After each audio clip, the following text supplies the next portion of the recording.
So one of my biggest passions, and this is really something I care deeply about, is this idea about trust in our journalism. And one of the biggest legacies I believe that David Fanning, our founder, left us is, first of all, his big belief in digital. And when I talk about all the work we're doing, it has to be said that one of the biggest innovations ever was the fact that we were streaming early. And he really believed in this idea that Frontline should be available to everyone where they are. And so that was a really radical belief when he started to do this in 2000. It's hard to believe how far we've come in less than 2 decades, but it truly was a big idea at the time. And so when I came along, he was already talking about digital, right? And so one of the biggest things that Frontline did not have to do, like most big news organizations, is go through a transformation around digital, because we already were. So what I inherited was this belief that digital matters and where people are matters. And everything, as you all know, really the idea of culture, right, in a news organization or any organization for that matter, really matters. And so he set a tone of innovation, and I ran with it. And frankly, one of the biggest innovations I believe he started many, many years ago, he had this idea that Frontline should really open up its notebooks to the public. And the belief was that if you looked at our journalism, if you took the time, you would see how we came to conclusions. You would understand our journalism better, and that we were not afraid of sharing full transcripts or edited transcripts of our interviews. And I produced for Frontline for 7 years before I became senior producer, and I came from commercial television before that. And what I would always say to David and our amazing executive editor, Lou Wiley, who's now retired, is I would say, when I was in the field trying to actually get people to talk to me, the fact that I could say, especially to conservative people, I really wanted to be part of the conversation, that you will see your entire transcript online, was one of the biggest benefits to working for Frontline, was the idea that we weren't afraid of sharing our reporting with people. So what's happened is we now have this incredible universe of interactive storytelling. Digital has taken off, and all of a sudden we have all these tools to share in a way that we couldn't have ever really imagined back then when we were just sharing text interviews. But we've really now taken this to the next level, and we've said, especially regarding the lack of trust in the media and what we're seeing with fake news, that Frontline would embark upon a year-long effort. We're calling it the Frontline Transparency Project, and it's a big deal to me and my team. And what we're really doing is saying, how can we really take this 3 or 4 major profound steps forward? And one of the things we're thinking about doing is starting to share video in much longer form, but in a way that makes sense. So I'll show you a couple of examples.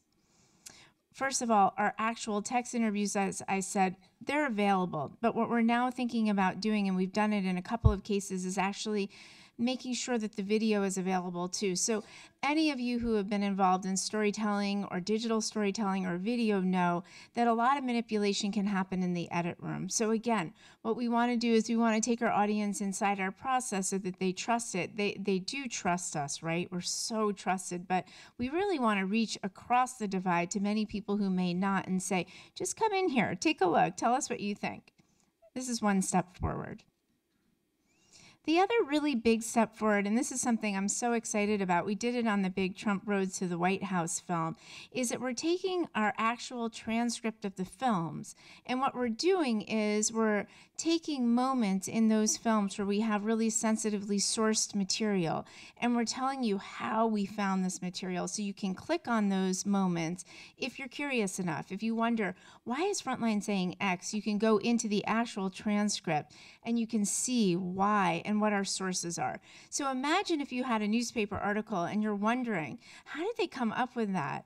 This would be the roadmap to understanding that. And we firmly believe at Frontline now, this is a big thing and a differentiator, is that we rarely use confidential sources. And we can talk about that after. But what we tend to do is make sure that anything that we are positing, we can actually stand behind in public. Now, this isn't the case all the time. We certainly will use confidential sources, but it's very rare and it's very selective when we do that. So we can share how we came up with what we're saying and why we've actually concluded certain things. The other really amazing thing is, and this will give you a sense of where we're going now with interactive storytelling in video form, is that you can essentially create an amazing tool where people can find this video, right? And then they can click on it. And then we have a list of all the questions that we ask that we feel are relevant. So not everything in the kitchen sinks. Sometimes we talk to these people for 2 or 3 hours. So we released this to great success. The Breitbart story is one of the most important stories to understanding Trump, but also understanding Bannon. And so we went right into the middle of this story, and we found so much traction. So many people were curious. So many people didn't even know about Breitbart, or so many people didn't understand the fissure that had happened inside Breitbart and the why of it, and why Bannon was so committed to Breitbart before he joined the White House. So this is a really big public media moment for us, in the sense that we're saying, you know, beyond the documentary film, which is so important, if you want to know more, we're going to give it to you. And a lot of people do, which is the great news. So it's really interesting, as we were looking at the Transparency Project, we wanted to understand more about, well, so who are we talking to, and how big a problem do we have? Are we really truly in a bubble? Are we actually talking to each other? Are we talking outside ourselves? So what we found was pretty I find this very encouraging. I hope you do as well, that we really love the number at the bottom, that about 30%, they self-define themselves as middle of the road. So this is how people describe themselves, and we found this to be good. I definitely think we have work to do, and I think that it's good that we have work to do. And also we have work to do in terms of reach digitally. So if you look at this is for our broadcast, but if you look at us on Facebook, you'll see that this doesn't shake out as well in terms of nonpartisan, right? So what we want to work on Facebook is now really reaching across the divide and making sure that we're talking to not just people who believe in one idea, but people who believe in multiple ideas. And this is one of the biggest goals that we have on our social team in the next year. The other really important thing to me as a person who comes from rural America is how are we doing across the country? Where are we being seen? And the great news, I think, is we're doing pretty well. This is who watches us regularly, on a regular basis. So this isn't just a snapshot of a single film. This is a snapshot of how we actually look across the country.